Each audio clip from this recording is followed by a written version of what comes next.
Hello. All right. In this video, I will be talking about the properties of this wave function. We also call it as admissibility condition of wave function.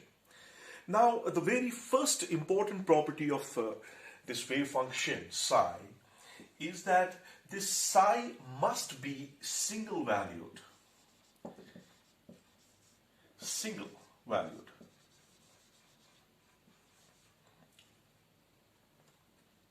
At every point in space.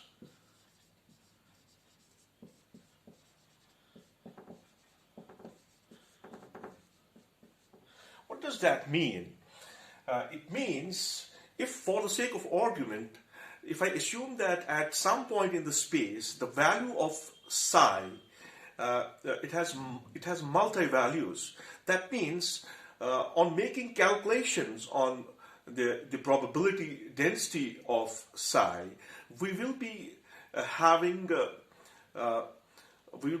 calculation of different probabilities of finding that particle at the same position, which is probably wrong. So what is important for psi is that this psi should be single valued at every point in space. This is the very first important property that psi must have.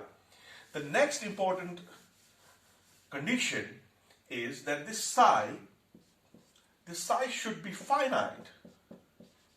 It should be finite at every point in the space. Its value should be finite. If for the sake of argument, we assume that at any point in the space, the value of psi is infinite.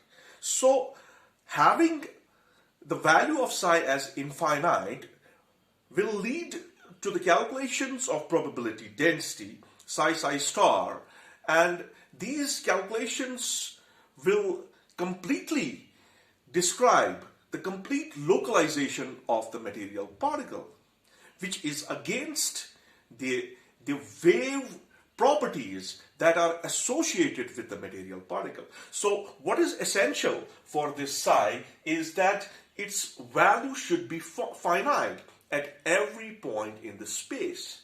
The third important condition, the third important property of this psi is that this psi should be continuous. It should be continuous. It should be continuous in space, and its derivative, its partial derivatives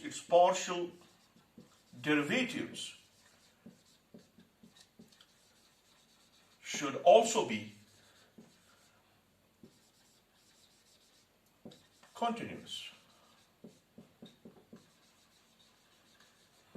So, what is important for this psi, the third important condition for psi is that in space, it should be continuous at every point. It should be continuous. The discontinuity of the psi will lead to the infinite value of psi.